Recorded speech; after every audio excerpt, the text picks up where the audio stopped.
Have you really just sat down and thought about God's purpose for your life? I want you to think about something right now. I grew up playing games since I was a young kid. You know, I grew up pretty poor. My mom stayed home with us.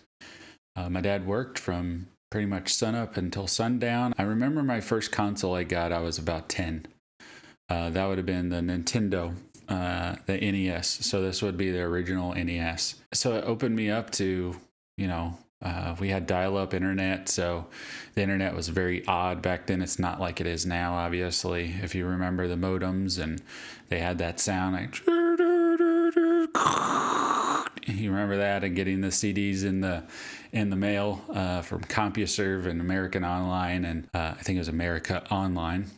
So those are kind of things that I think about, and maybe you are too. Maybe you're in that same age range. But I ended up turning into a big gamer.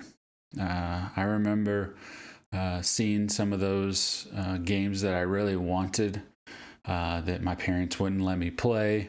I'm glad that they held me from a lot of games that I probably shouldn't have played, because what I know now, what I take into this gate of my eyes and my mind, it is something that you definitely don't want to just jump into. But why I'm talking about this is because I was a gamer too. I spent a lot of time, and even in the last 5 to 10 years, spent a lot of time playing games, and I truly wish I could take some of that back.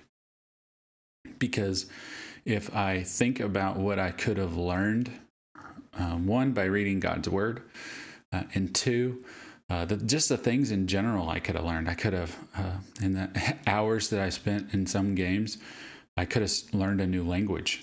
I could have spoke a second language. I could have learned a new talent. I could have learned to play my guitar better. You can see guitars behind me, and I can play them, but I'm not as good as somebody that's had a guitar for.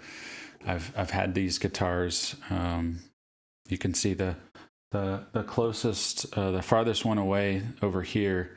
I've had that guitar since I was a teenager. I'm 43 years old, and I couldn't play any miraculous things on it, and I really have a hard time playing that guitar and singing at the same time. So those are all things that come with practice, and I didn't spend enough time practicing. I spent a lot of time gaming. So that comes with self-control. So one of the fruits of the Spirit is self-control. You have to be able to say, hey, I'm going to stop doing this. I'm going to play this many games, and then I'm going to stop, or I'm going to play for this amount of time, and I'm going to stop. And I'm not saying stop having fun. If you like playing games, I completely agree. Play games. I still play games. But I do have a line that I have to draw. I have to create myself boundaries to do so. And that's something that's super important as a gamer, is create boundaries for yourself and to say, I'm not going to get outside of this. I'm going to create a fence, and I'm going to say, I'm only going to play for this many hours a day. Maybe it's only 2. Maybe it's 1. I usually put it in the aspect of how long is a movie.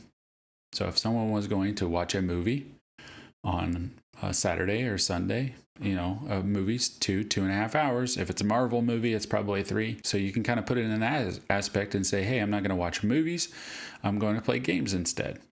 It's the same thing that I brought up when I was a little kid. My mom always told me, she said, okay, son, we're going to go to the store. And I got big into baseball cards when I was a little kid. And as you know, in the 90s, baseball cards, none of the 90s baseball cards are worth anything because they're pretty much worthless how many there were. But that's another story. But what she told me is, when we go to the store, I'm going to give you $1 to spend on candy, or you can spend that $1 on baseball cards. So it's either or. You don't get both. So you have to treat yourself the same and say, you know what? I'm going to have recreation time is going to be 2 hours, 2.5 hours, play games, or I'm going to spend 2.5 hours watching a movie, but not both. I spent many days where I was playing games for 6, 7, 8 hours in a day. And that was detrimental to my wisdom. I could have way more wisdom in my life if I would have created boundaries earlier in my life. I moved out of the house at 18, 19 years old. I moved out so I could play more games. I played games with my friends, and that's what I did. And I wish I could take it back and learn more of other things, learn a second language. I probably could have learned 3 or 4 languages in the time that I spent playing games. So I hope you take this and use it as some wisdom. If you're younger, or if you're older, you can always say, "Hey, God, I'm so sorry for spending too much time doing these things. I want to learn more about you." And that's something that you have to pray for on your own. And I want you to know that there is a purpose for you. You can break that cycle and show even your kids. If you're my age, you got kids, you can teach them and say, "Hey, I have a limit. I'm going to set this limit," and so they can set limits. So I hope you appreciated this video, and subscribe down below. And also always remember that we're trying to uncover the devil's schemes, and we want to break the devil's battle plans. So I hope you have a wonderful day, and God bless.